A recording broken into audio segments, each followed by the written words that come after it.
Hi, Partho. Hi, Kila.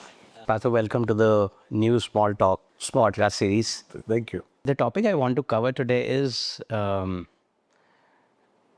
we humans choose to believe that we are helping others when, let's say, I'm driving a car through a traffic light and there is a beggar asking for some money, or there's somebody else asking for donation on an online funding platform.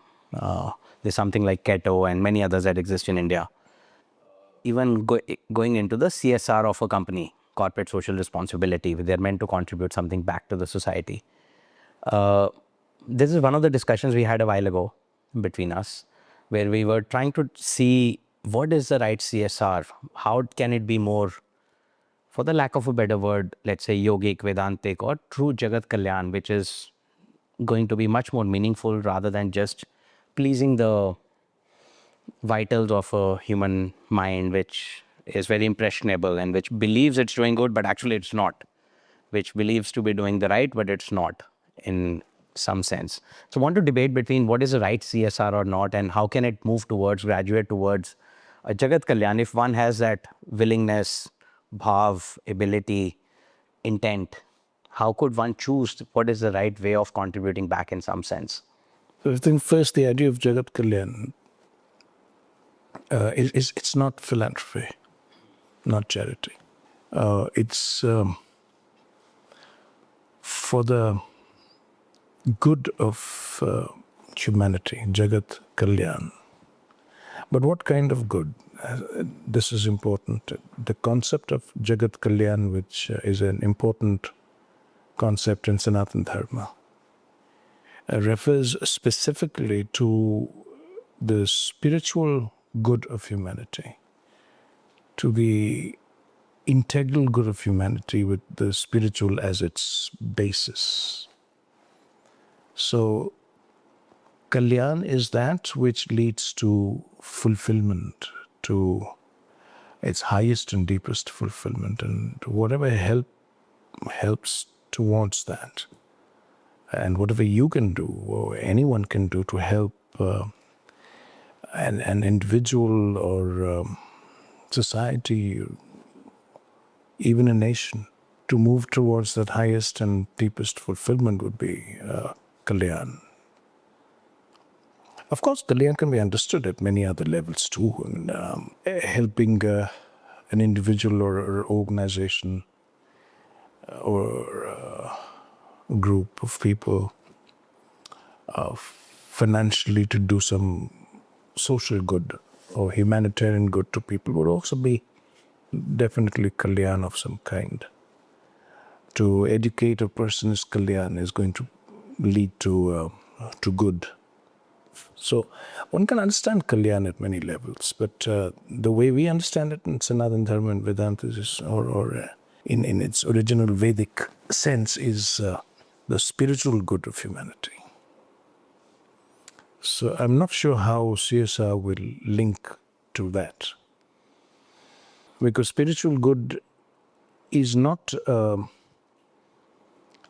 what should I say, a popular idea. It's not even understood. I mean, you can't do spiritual good to others unless you understand what is spiritual. I mean, True. The definition of spiritual for someone could be like, I'm going to a temple, or I'm I'm reading a book. Oh, yeah, and that's not spiritual. Yeah. Yeah. So, yeah, one has to first have an understanding of the spiritual. So, again, without going into any in-depth discussion on spirituality, I would say spiritual is that which leads to liberation. Liberation from the ego, the bondage of the world. The attachments. Yeah, it leads to wideness of being, to inner freedom. Put all that together and you have an idea of what is spiritual. So spiritual good would be whatever leads you from ignorance to true knowledge, whatever leads you from bondage to freedom, from ego to the universe, to cosmic consciousness. So that would be a Kalyan. So Jagat Kalyan, for the good, for the spiritual good of all humanity. I want to uh, go in a bit deeper into this and ask maybe some specific situations which may help us analyze this better or understand this better. So firstly, I think understanding what is spiritual and before doing the spiritual good for others, as you had said, one best thing you can do is to realize yourself spiritually is the biggest Jagat Kalyan you can do to the rest of humanity if you achieve it within yourself, right? Yes. And until we do that, we have no right of we don't need to worry about others in grand scheme of things, right? We can enable them if we are capable at some level, but beyond a point, it's none of our business to a large extent. And most people do not necessarily comprehend this or may not really connect with this. So leaving the spiritual good aside for a minute as a core true meaning of Jagat Kalyan, let's take it to another layer which might be simpler and more relevant probably in today's world, right? So as an example, let's take a situation where I'm on a traffic light and there's a beggar who's asking for money. Now, it could very well be possible that that person can go and work, but he's just lazy. It could be possible. I'm making up a situation, right? There's a tendency, those people ask for money at the traffic lights because that somewhere pleases or touches people in the cars or in the vehicles to say, I have so much, why can't I give a bit, right? But that's not going to help the person. He'll stay beggar for life, very possible. Yeah. So this just to take up this example, if you have a lot of money and you want to Help, you say give back, help. give it back or give it away, and then it would be a much better idea, much more useful idea to set up a school for these kids instead of giving them money Yeah. when they beg. Yeah. So teach a man how to fish rather than give them the fish. Absolutely, Right. absolutely. And begging in many places, it's illegal, it's banned Yeah. because begging has become a racket. It is. Of course, there are a lot of nuances there, and I didn't want to touch on them necessarily. So, so the question doesn't arise of encouraging beggary. If someone wants to do good to those street children or children begging on the street, set up a school where you make them educated and employable. Great idea. If not, do you think paying the fees for some needy people who don't have enough to send their kids to school Fees would be could be a good idea? good, yes. Let me take this further and introduce some nuances and some complicated, probably complex situations. Let's say I run a company where I'm able to employ a few people and pay them reasonably well, reasonably okay, but not enough that some people are not earning enough to meet their livelihoods and to run their lives day to day and send all their kids to school. Let's say I start supporting their kids on the side. That okay, I have a bit more. I can help one of your kids go to school and the other one you can afford yourself. Example. Now that person does something bad in the company, something really truly adharmic. He like steals something from the company or he does something that harms the company or the core mission of the company. Now I'm in a dilemma. I know that that person may not get another job after this if I fire him. And then I'm supporting one of their kids, one of his kids, his or her kids, to go to school also. That person may not get a job. Both the kids may start losing education and then it will hurt them. But the person has done something very adharmic. Adharmic as in harmed the company knowingly to a large extent. What should one do in such a situation? What would you suggest? Fire the person and continue supporting the child. The child has done no wrong. It's up to you whether you want to give this person a second chance. Some people deserve a second chance, but I don't know.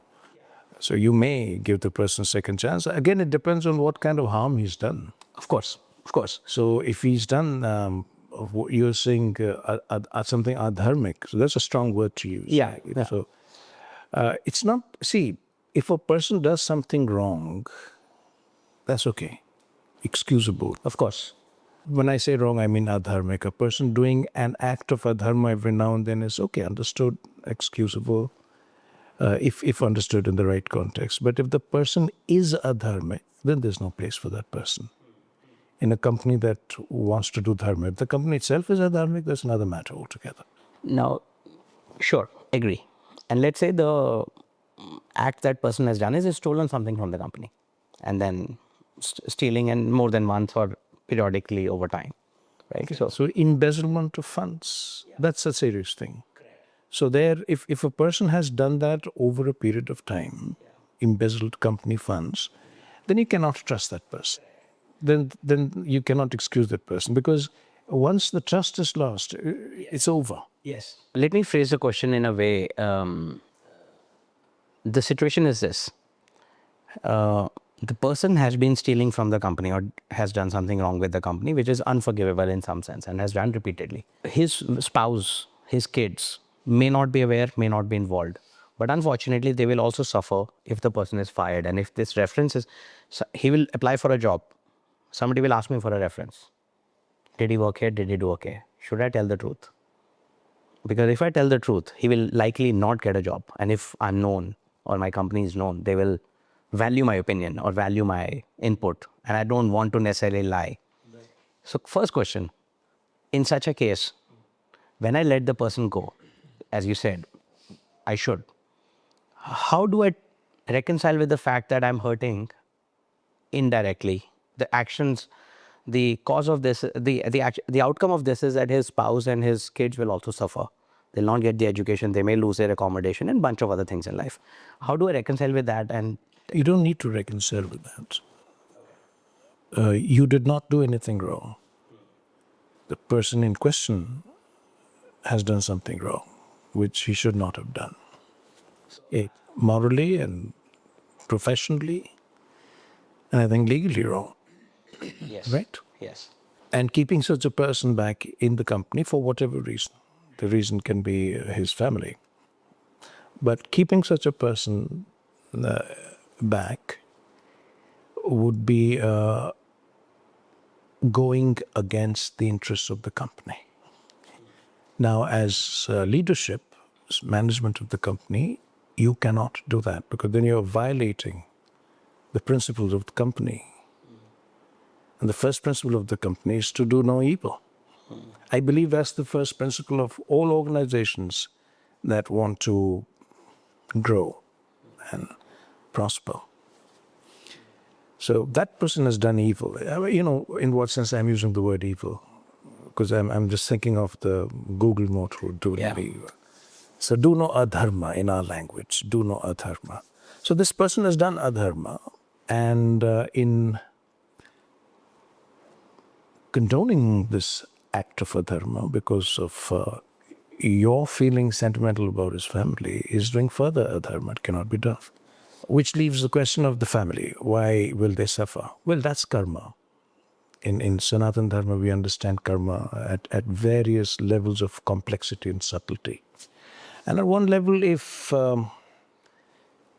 you have married a person, you are karmically also getting involved with that person. Marriage is not just social or emotional or personal bonding. Karma coming together with karma. So if your husband in this case is doing something adharmic, then as his wife, you have to pay the price, karmic price. Children have to pay the karmic price. In English, we have this phrase, the sins of the fathers visited upon the son. In a manner of, it's the same thing. I mean, the karma of the father or the mother affects the children. And also the karma of the children affects the father and the mother. It's all so interlinked, so entangled. You cannot separate the strands. So if one gets into that kind of thinking and feeling that, I shouldn't harm this person even though he's done wrong because of his family, then my question is, where's the end to it? Yeah. Where do you draw a line? Yeah. Sure. And I think that's what Sri Krishna tells Arjuna in the Gita, in Mahabharata as well, that you have to act. You are a Kshatriya for a reason. And you can't say... So many instances in Mahabharata of this very question. So many people who suffer for the ignorance and the ambitions and the pettiness of one or two people. Yeah. But they're karmically aligned. So This is connected. karmically aligned. Somewhere. Okay. Now the person says to me, the person whom I'm letting go, if I'm in that position, that I'll apply for jobs, you'll get my reference check. Please do not tell them about what I had done here. Okay, now that is a very complex Yes. question of dharma. So let's be clear about it. Yes. Your word has value in the market. Yes. As an employer, as a person running a company, Yeah. people trust you. Yes. So when I ask you that, is this person good, and you say yes, then I'm trusting you on that. Yes. And trusting your word, relying on your judgment, I'm taking on this person who does the same thing to me tomorrow. And I come and tell you, did he do the same thing with you? Now you'll have to tell me a lie. Or you have to tell me yes. Now both ways you're in a bind. Yeah. If you tell a lie, then you're doing an act of adharma, like this man did to begin with. And if you tell him the truth, then the next question, how will you confront it? Then if he did the same thing to you, then why did you not tell me? I trusted your word. I relied upon your judgment. So you can't do that. Your word has value. A person who's doing adharmic act, any act of adharma, embezzlement of funds, as we said in this example, obviously is a person whose word does not have any values. His character does not have that integrity for his word or his intentions to have value, whereas yours does. So why will you let go of the value of your word, of your intentions, of your character, of your integrity for someone who has done wrong? No? Sure. So you have to tell this other person the truth. Sure. That too is karma. One more situation. You are the other person. You didn't ask me before hiring him. You know this person worked for me. This person applied for a job in your company. Right. You didn't reach out to me. Right. I found out from somewhere else that he's likely to join your company. You've not asked me for any feedback. Should I come and tell you, beware? That is where things get dicey. Yes. Yes. It depends on a few variables here. There are moving parts. One is kind of relationship you and I would be having. If we are personal friends, then the dharma of friendship is more important. You see, because dharma is there. Yeah, of course. So the dharma of friendship will compel me to tell you that be careful. This is his character. But if we are not friends, there's no dharma binding us to each other. And you knew that he was working for me and you've still taken him and you haven't asked me, then I'm not morally, dharmically obliged to tell you anything. And that's my way of giving this person another chance. Maybe he will turn a new leaf, who knows? Sure. And as they say, every sinner has a future, like every yogi had a past, right? Okay. Yes. Yeah. What are some of the other classic pitfalls in similar line of conversation you see within the classic Indian or Western or modern philanthropy, charity, CSR, which you find, without getting into spiritual conversation, which you find like fairly. Even if you don't get into anything spiritual, the spiritual will get into it. You can't leave that out. It's there everywhere, Spirit is all there is, right? If you take away the spiritual, and then nothing matters after that. No, I agree. But No, just not, but I get your point. One of the things I've seen, experienced, with most people who engage in acts of charity, philanthropy, there's and I'm not being judgmental, this is what I experienced. A lot of ego. For most people, is ego trip. And for some, it's slightly worse. It's also a guilt trip. You make money, in today's world, you can't make money without doing a lot of adharma.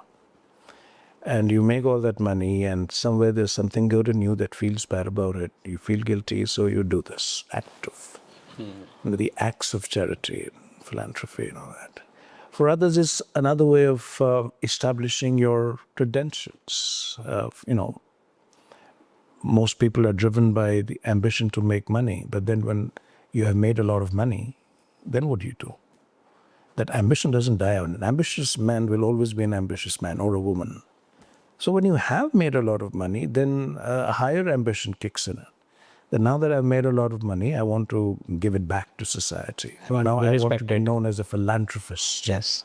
I want to be known as a generous, charitable human being. And so you do that. Very few people can do such a thing completely impersonally, selflessly. I don't know of too many people who do that. And even if we don't make statements about what you're doing, if I give you something and inside me there is this thing that, I've given this to Kunal, I've done something good to him, this expectation, He owes me one. be some return. Yeah. I don't know of too many people, I can't think of too many people who are free of that. And when a situation deteriorates between people, things happen, things go wrong between people, even brothers. And the first thing I hear is, I did so much for you. I gave you, look at what you're doing to me.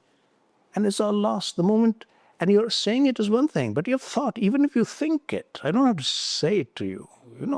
Maybe you're my brother and you've done something wrong. And I'm not saying it to you, but in my mind, it's there that so much I've done for him. This is what he's done in return. It's gone. It's finished. Yeah. Wiped out, karmically speaking. So, there are all these nuances, all these subtleties. For true act of philanthropy, I don't like the word charity too much, but if you have to use charity, then the true act of charity, I think it's possible only for a yogi, only for one who has gone completely beyond all possessiveness and all egoism. And because if that, when such a being gives, then he gives. His giving is complete. There's nothing, no strings attached, no expectation. Tomorrow you can come and betray him completely and he'll still embrace you. And the thought that, I did something for him will not arise in him, cannot arise in him. Now that is rare. That's a true giving. We call that, mother called it, psychic giving. And she always used to say, all this charity and philanthropy and all that is of no use unless it's the psychic that's giving. And I remember growing up as a kid, I used to go to temples nearby, one of the temples which was closer to my house, and people would donate there. And I would always question as a kid that you've given a fan, and on the fan it's written, I don't want to name the person, that donated by ABC XYZ on this rate, and it's written on all three wings. Yes. So that's very common. And I used to find it very annoying, and And I'll donate money to you, you build the school, but my name should be there, or my family name should be there. No, I don't want your money. Yeah. It's very end of a thing. Yes. I think, Partho, that's very interesting and very helpful. We've had this debate among a bunch of our friends a while ago, and I wanted to do this as a podcast also for any viewers who want to listen in, and the comparison and true understanding of giving, charity, philanthropy, CSR versus the Jagat Kalyan and versus the psychic giving. Also, and if, since you say this, Kunal, an important thing to bear in mind is to be intelligent in your giving. Find out who you're giving to. Just don't give because you have money. You give indiscriminately. Someone comes and appeals to your ego, to your sentiments, and you give. Find out where that money is going, to whom is it going, how is it going to be used, what is the integrity of the taker, what is the intent and the and character and the integrity of the taker, and where the money is going and how the money is being used, without doing what I call an intelligence, in a very intelligent due diligence. You should not give away the money. Money is important, it has value. Yeah. And also remember, the giver is karmically bound to the one who gives. The giver is karmically bound to the one he gives to. And the taker is karmically bound to the one who gives. Okay. These are what's called karma bandhans. You get karmically bound to the person who gives and takes. That's why in the traditional sense, the yogis, people who would live spiritually, would never take anything from anyone. And if they would be sure to return it. It's not return it not in the way that yogi can't give anything, but the yogi would give in his own way. So the karmic Debt has to be paid off. debt is paid. It has to be so.